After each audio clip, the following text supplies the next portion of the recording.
Okay. This is Hannibal from thehannibaltv.com. And today I'm doing a special podcast with former gorgeous ladies of wrestling star, the original Sunny the California girl. And this was supposed to be a video Skype podcast, but there's some technical issues. She lives out in the mountains. She's a big Hollywood star down there in LA. And unfortunately, the Wi-Fi isn't that good, so it's audio. How are you doing today, Sunny? I'm doing great. How are you, Devin?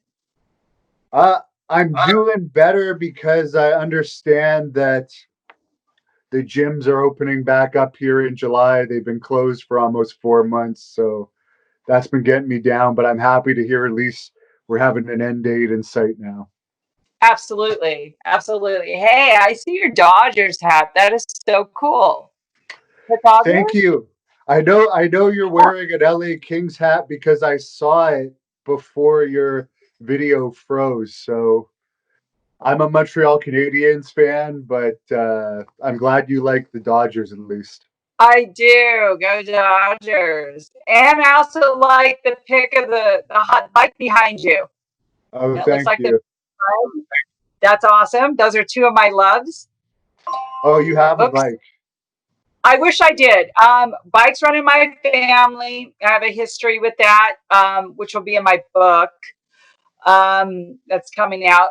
My cousin has Big Valley Harley in Toledo, Ohio. He does the great bikes, the build off, great, what is it, the iron, whatever it is. I have no idea on that end. I'm clueless, but he makes the best bikes.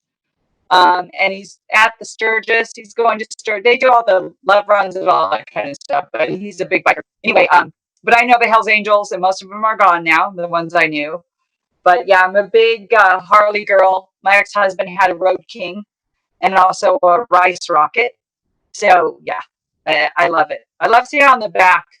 I could probably actually, you know, have one myself, but I'd rather be on the back.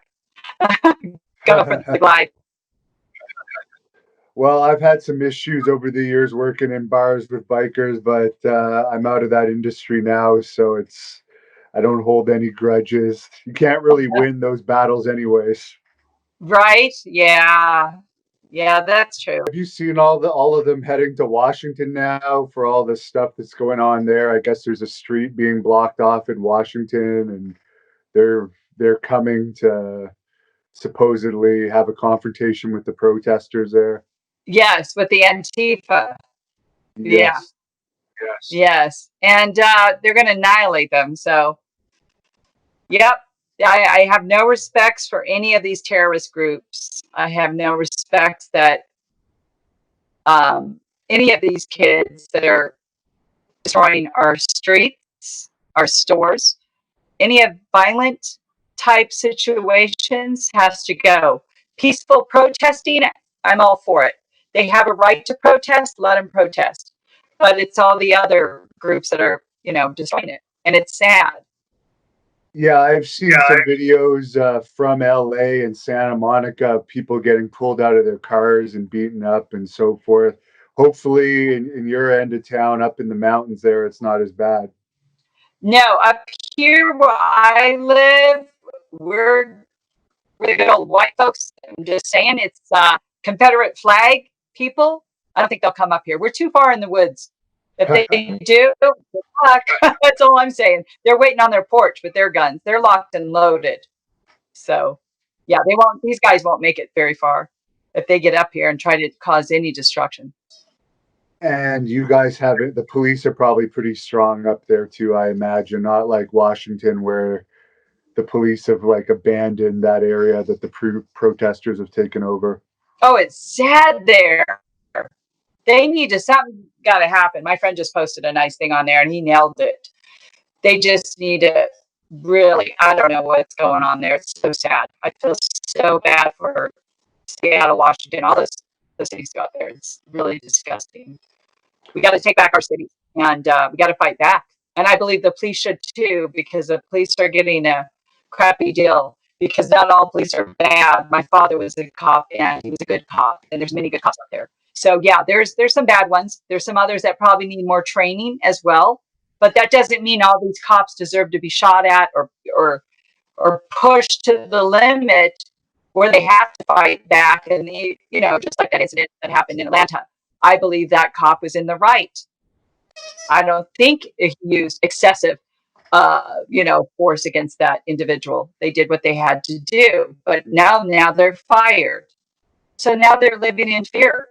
Our officers. We haven't had the intense situations. There's only been some peaceful protests, and it's pretty much over now from what I've seen. So luckily, I think tensions are a lot lower here. But I'm just sorry to see all that's going on because the economy. My feeling is that the economy is already bad from the lockdown, and all that destruction is not going to help the economy. And also, the borders right now are closed between Canada and the U.S.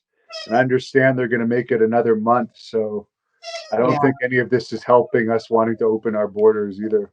Yeah, no, it's closing off everything. Yeah, it's ugly. And even the businesses that were going to open up here in Los Angeles, my dog playing with his toy. Sorry about that. It's got the toy. So I think all the businesses here, except for a few in between, are boarded up, and that's sad. That's the ugliness of what's going on, and I hate to see that. So it's going to prolong a lot of these people that had hopes of opening and getting their business thriving and making money. Even though our economy, according to Trump, is doing well, uh, uh, who's to say? I mean, through all this, I don't know. I can't tell. Well, your dollar's worth a lot more than the Canadian dollar still. I can tell you that. It's like $1.30 Canadian is $1 American. So you guys are lucky Wow. for that. But Yeah. to get, we won't go into too much detail today because I am going to see you in September at the Alley reunion, and Yes. I'll go in detail with you when we can get a good quality interview. But we'll skim through some of your wrestling accomplishments. Um, what got you involved with Glow? Well, I've always been involved in wrestling. So, my mom and dad and my brother and my other brother were, I was little at the time, of course, at the Olympic Auditorium in Los Right. Angeles. So, Blassie, Mr. Moto, the original Iron Sheik. God, there's so many. The Destroyer. I've seen them all when I was little. You know, 5 or 6 years old. We went there and then we would do the roller derby, the Thunderbirds. So Friday and Saturday, that was our thing to do. And my father started out to be a security guard and went to be a policeman. So as a security, he would protect the wrestlers. Like he'd take Mr. Moto, the Destroyer, to the hotel and back. Him and my brother Tom Riley would do that.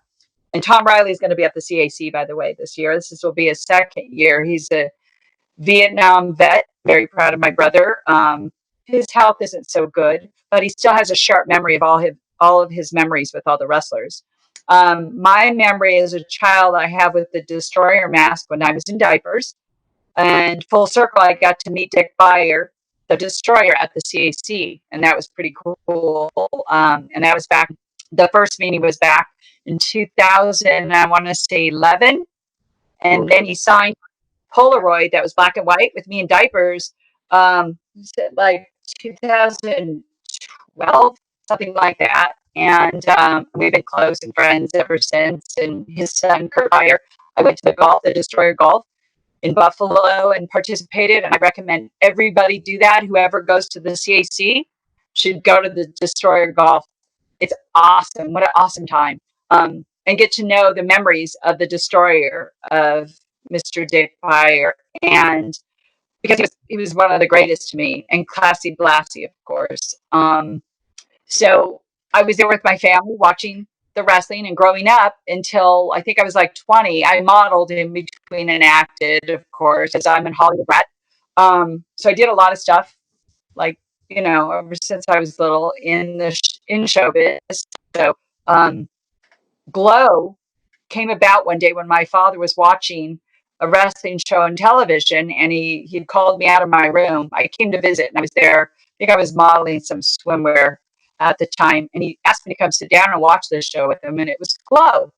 He goes, check this out, and I said, okay. So I'm sitting there and I'm watching all these women just kicking butt. I mean, all different size, shapes, and colors and characters on the screen. And it was pretty cool. And at the end of the show, after Glow was ending, it said they were looking for new Glow girls. It says, how would you like to be a Glow girl? And my father looked at me and he said, you should try out. Because I was always an athlete. Of course, uh, I wasn't, expecting to become a pro wrestler. That wasn't in my foreseen future. I thought I was just going to be a model actress because I was doing pretty well at that. So I said, okay. So he goes, try out for it. So I sent in my headshot and I auditioned in North Hollywood, California. Matt Simber, Steve Lance was there, and probably 360 girls from all over the world when I walked in for the tryouts. And so I passed the first tryout, and then we get sent to Las Vegas for the second tryout. And what that is military training. And then through the training, a lot of girls fell out. There was quite a girl there, but it was down to like 70, down to 36. 36 of us made it. And through the training, it's military combat training. You do push-ups. You run through the tires. You have to put your arm over your ears, just like a military, until they say drop it. We had to run the warehouse where we performed at. We had to do hyperextensions off the wrestling ring, our glow ring, when the girls would sit on the back of our legs, Oh, stuff wow. like that. Intense training for 6 weeks. And then through that, they try to assume, well, they look at us as we're going through this, and they pull us aside. That's how they analyze us as a character. They ask us questions. They ask us our background, our history, hobbies, and things like that. So that's how I got Sunny the California Girl. Was I was always smiling. I was tan. I was blonde. The splitting image of California. I was born and raised here too. So this is my home. So I was the only one real to my character because I think everyone else was from somewhere else. So, and they were different from their character. So, yeah, that's how I got Sunny the California Girl. Plus, Matt Simber, the director, his wife was Jane Mansfield at the time she was killed. So I reminded him of Jane Mansfield, and he said, you know, she was a blonde sex symbol. So I want to make you like that. And I said, what? I go, I'm too thin, aren't I? I go, isn't Marilyn Monroe and Jane Mansfield more, voluptuous or busty or whatever? He goes, no, just like that. Just like you. I'll show you pictures. So anyway, that's how I got the big blonde hair. That was all my hair too, not a wig. Everyone thought it was a wig, but that was my hair with Aquanet. Um, but yeah, so, and then I sang. That was my hobby. I wanted to be a singer. So the knock knock jokes were incorporated in the ring for me to sing my knock knock joke to the audience and my opponent, to make my opponent mad to come after me to start the match. So, like tanks for the memory. It's great to be on the scene, to beat the big Marine. And that was when Corporal Kelly and I went at it. So that would make her mad, and she charged at me. So I had a knock knock joke for every match. So it was pretty cool. Pretty interesting how Matt was a genius. How did you like how they portrayed Glow on the Netflix series compared to how it really was? I like the Glow Netflix.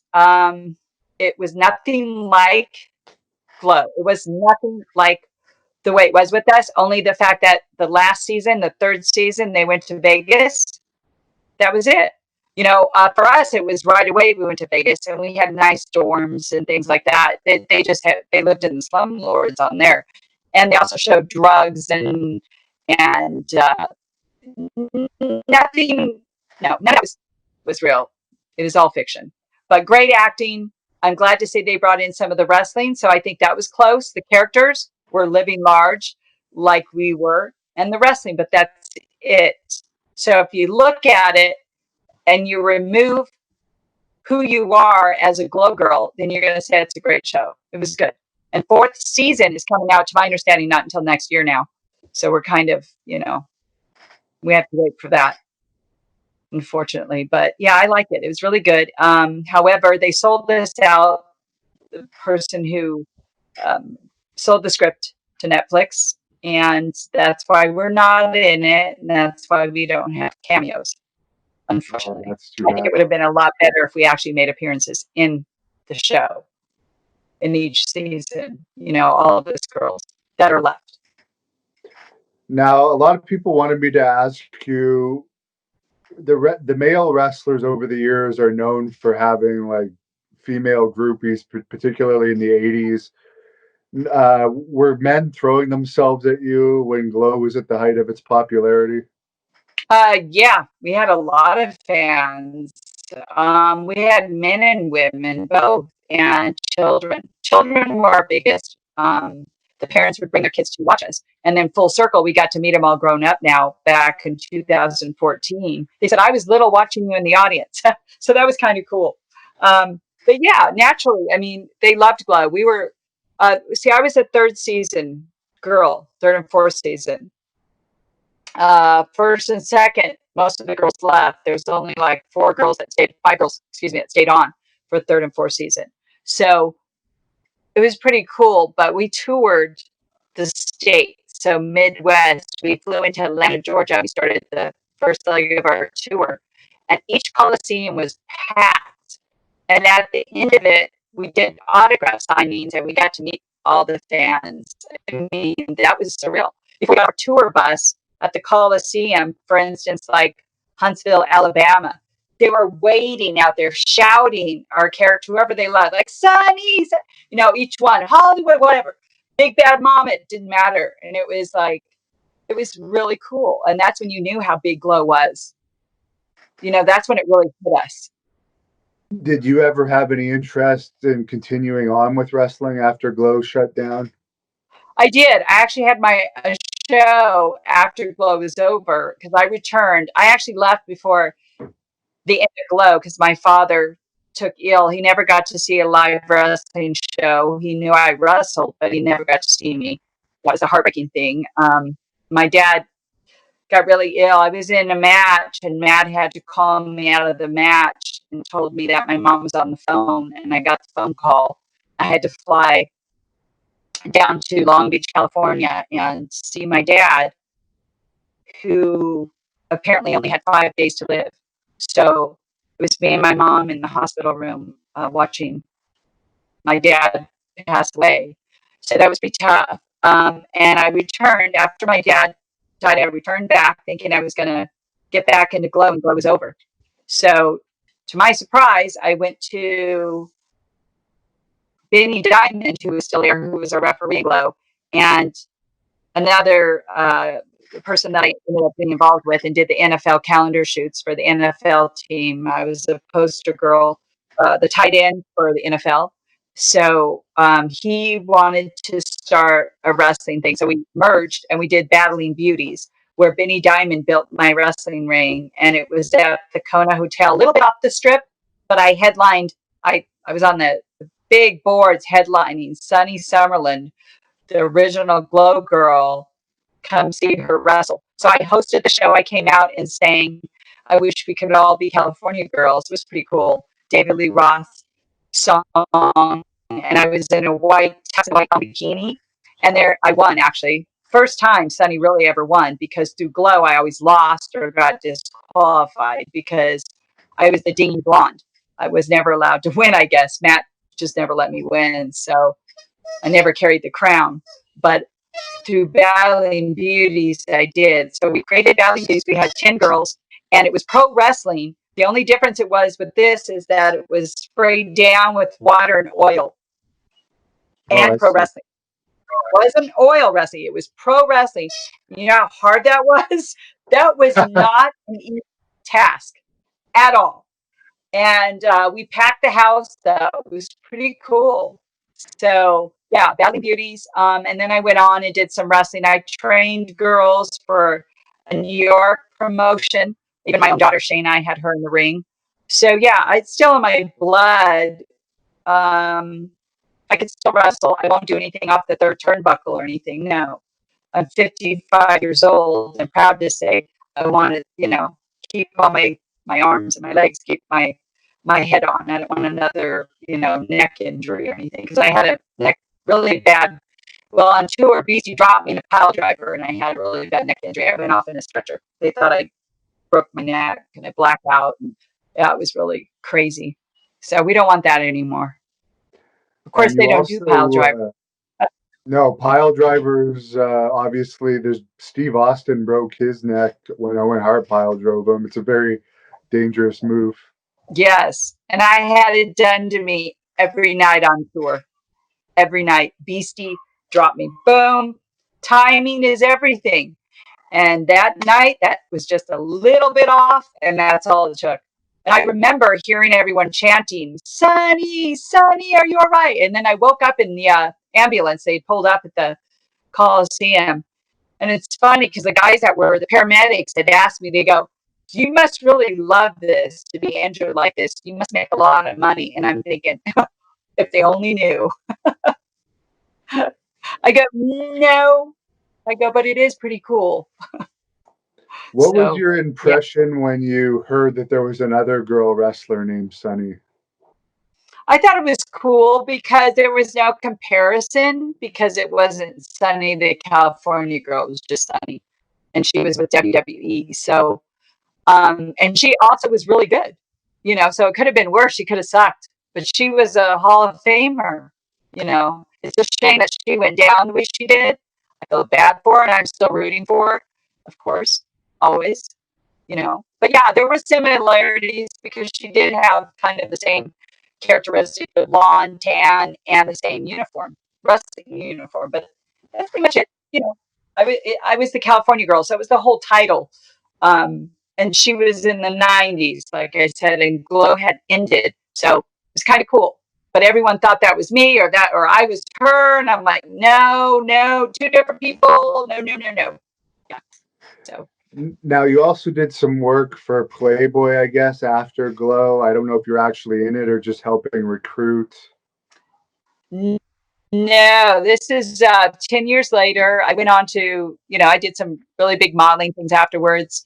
And Playboy was one of my aspirations because when I was little, I picked up one of my father's Playboys that had Raquel Welch, and she's like my mentor. Um, I love Raquel Welch. So I happened to see that. And ironically, Battling Beauties, I got to wear her uniform for 1,000 years BC. They had made a special uniform for me to wear on the billboard for my show. So going full circle, I know the band Kiss. Gene Simmons is like an uncle, very close to the band anyway. And a lot of the rock and roll bands, because I was also involved in, like I said, when you're in Hollywood and you live here, you kind of know them all. So it came about that they were doing a shoot for Playboy, and he had asked me if I'd be interested in helping cast the issue, and I said absolutely, and also being in the issue. So I got to cast the issue with Tommy Thayer, who is now Ace Frehley, is with Black and Blues, the roadie for Kiss originally. And now, full circle, he's Ace Frehley because Ace is no longer with the band. But um, we had so many beautiful playmates that came in and tried out for this shoot. And I was fortunate to be Paul Stanley and also Ace Frehley because they went by the girls' faces to what Oh, character they're going to be. So I got the sexy star face. Yay, I got Paul Stanley.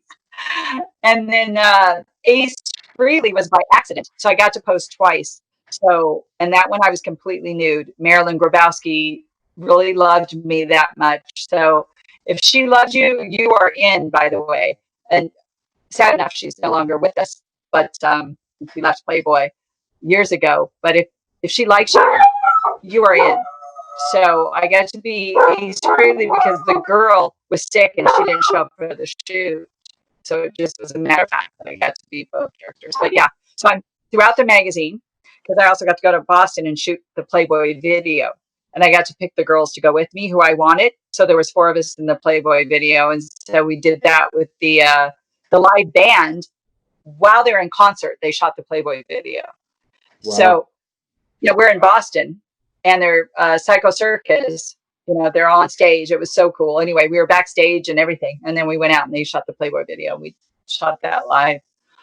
That was really, really cool. And that was in 1999. And I'm also in Gene Simmons' history book as well. Cool. So he's got a nice little write up about me, which is really very cool. And I feel very honored to be a part of that. And they're awesome guys, and I can only tell you, they're just great. Yeah, that was a great accomplishment, and I'm forever fortunate because they're going to be retiring, as everybody knows, if they follow the band Kiss next year. To my understanding, that's going to be it for them, and that magazine is going to go up. You know, yeah, it's going to be Well, sad these though to see them. band retirements are a lot like wrestling retirements, from what I understand. Yeah, yes, this is true. Very true. They Motley keep on Crue, going. I remember being at their retirement show doing security a few years ago, and now I hear they're planning to come back already too. Yes. Yeah. Another LA band. Yes. Exactly. Yeah. Some of the bands, though, I think are getting up there, Oh yeah, unfortunately. And Kiss, they don't need the money. Listen, no, Gene for life. He's always been set for life. yeah, but from I've actually read Gene Simmons, I think his first book, and he doesn't seem like the type that'll ever have enough money. Right? I know. I know. But I think no, he's never gonna stop with his wine and creating, but I think he's probably done with that. Um, he loves his comic books. He's a creator of comic books and also some series and shows and things like that. He has his own. He purchased what is this? Sodas. He's got his own line of sodas and stuff that he purchased from another company that was going under. And he's got so many hands on the pot. He does a lot of stuff. And of course, Paul has his art. He loves his artwork and he's really good. Tommy Thayer is just way cool. I love Tommy. He's my Scorpio bud. We go way back. Um, the drummer, I don't really know because I would say closer to Peter. So when I knew the band, it was the original band, you know. So, but yeah, that was fun. And I do sell those Playboy. And whoever's interested, you can reach out to me. I'll sign every page. The band has signed your signatures, so that'll be worth some money. Yeah. So Now, just check. doesn't Hollywood also have a connection to Kiss? I'll go back to that, but Oh yeah, I think her boyfriend plays in the Ace Frehley band. Yeah. oh, okay, He is. Let's see, what is he? A bass player, I believe, in the Ace Frehley band. Yeah. okay. Yeah. So if people want to buy that Playboy from you, where can they go? They can find me on social media, Facebook, Instagram. I'm not much on Twitter. I'm not a big Twitter girl, but I'll sign on once in a great while. But LinkedIn, you can find me. Just Google me, whatever. I'm there. Just reach out to me on Facebook. I interact with all my fans under my real name, Patricia Summerlin, more than my fan page. Just like you know. So if you want to really reach me, just go to Patricia Summerlin on Facebook or Instagram and ask me, and I'll go ahead and send you a book. And then I also have a comic book out. I'm the first female professor to have this comic book by Squared Circle. I was blessed to have that, and I did the bio story. John Crowther wrote my story, a little bit of my life story, and that's a comic book you can find. I sell those as well with my autograph, and you can find those through Squared Circle Comics. Um, there's 3 editions. I only have a couple editions here left of the main cover, but there's 3 different covers of my Sunny Day California Girl comic book. And then I have an autobiography coming out that will be a movie. They're writing it to a screenplay about my life story. So I'm pretty blessed and a lot of work ahead to get this done. A lot of painful things I have to drudge up for the story, for the book. But it's going to help a lot of people out there, I hope. So Well, if it makes it to movie form, I hope you can find me a role in it. absolutely. Hey, of course. Yes. Well, I had about 40 questions for you, but I'm going to wait until I see you at Cauliflower Alley with my high definition cameras, and we'll organize it in September and get a really clear, good quality interview with you. But I appreciate that we did this audio interview today. I know we had a Wi-Fi issue. Sorry to the fans that you couldn't see Patricia slash Sunny as my dog's barking in the background now. But but thanks a lot for talking to us. Is there anything else you want to say before we close off here to the fans? Just say thank you to the fans. Thank you for keeping Glow alive all these years. It's been 32 years and we're going strong. And stay tuned for some really good things coming up. I mean, Glow's not over. Afterglow is not over. Afterglow, as you know, is a small group of us girls, and we're coming back with some good things. Just stay tuned for that. And I've met a lot of you at the various conventions over the past few years, and all the Glow girls are very sweet, and none of you guys have arrogance about you, unlike some wrestlers. So it's nice to see that. And I just want to tell the fans, if you have questions for Sunny for when I see her in September that you want me to ask her in our video interview, put them in the comments of this clip and I will review them before my interview with her in September. But to close this off, let's say you were wrestling Hollywood tonight to Yeah. see who the true California Glow girl is, and you had a match tonight at the Olympic Auditorium. What would you tell her? What would I tell her? Oh, that she's going down. Thank you for watching the Hannibal TV.